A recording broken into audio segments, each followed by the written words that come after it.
Elle veut exactement quoi? Juste être citée dans les négociations comme un élément qui doit être pris en cause en attendant une solution définitive, ou bien des Amazirs veulent-ils exister par eux-mêmes en tant que peuple distinct? Je ne suis pas d'accord sur ce qui vient d'être dit, comme quoi les Libyens sont tous des Amazirs. Ce n'est pas vrai. Ceux qui se croient arabes sont arabes. Vous ne pouvez pas leur imposer d'être des Amazirs. Vous êtes des Amazirs. On ne peut pas vous imposer d'être des Arabes. Il y a, sachant que de toute façon, la Libye est un prototype de l'ensemble des États faits par la colonisation en Afrique. On met plusieurs peuples à l'intérieur de telle sorte que toute démocratie, toute évolution démocratique est impossible et chaotique dans le pays. En ce sens que, quand on arrive à la démocratie et aux élections, on ne vote pas pour un programme politique. On vote pour quelqu'un qui nous appartient, qui est de notre identité.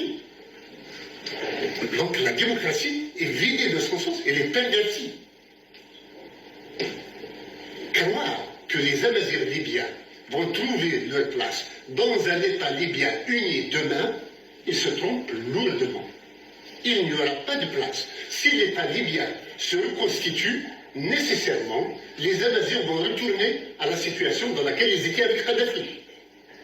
Il n'y aura pas de place pour les Amazirs. Le monde aime les grands ensembles. Et les grands ensembles font avec la majorité. Si vous restez une minorité, un jour ou l'autre, vous êtes condamné à devenir, à faire partie de cette majorité. Donc linguistiquement, vous êtes condamné. Je pense qu'il est temps de résoudre les problèmes de la Libye. Pour moi, en tant que président du gouvernement provisoire Kabylie, j'appelle à la reconfiguration de l'ensemble du monde colonial. Elle a été charcutée. On a fait des frontières à l'emporte-pièce.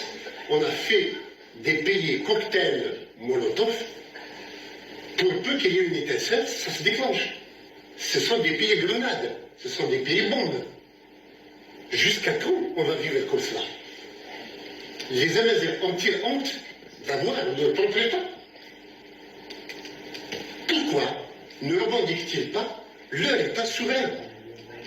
La Libye est une construction artificielle. Elle vient de montrer qu'il n'est pas viable, historiquement. S'il était viable, on a descendu un dictateur, on met un démocrate ou un autre dictateur, et ça marche. Mais ce n'est pas le cas.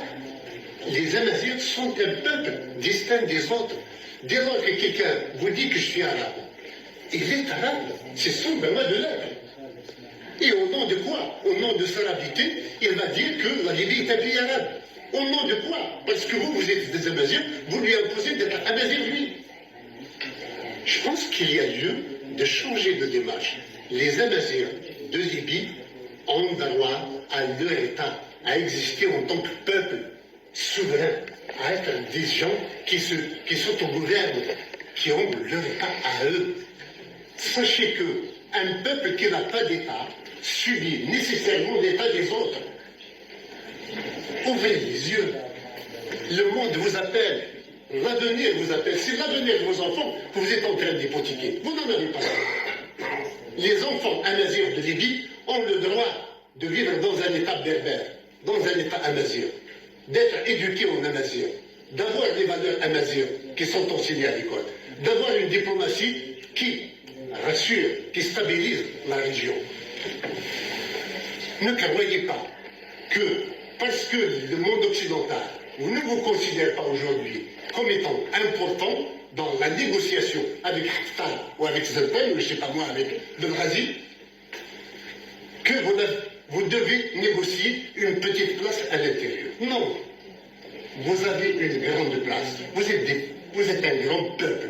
Vous êtes des grands peuples. Vous êtes des peuples souverains. Essayez de revendiquer ce qui vous appartient. Ne laissez pas les autres décider à votre place. C'est votre devoir. L'histoire vous jugera si vous hypothéquez l'avenir de vos enfants. C'est tout ce qu'il faut.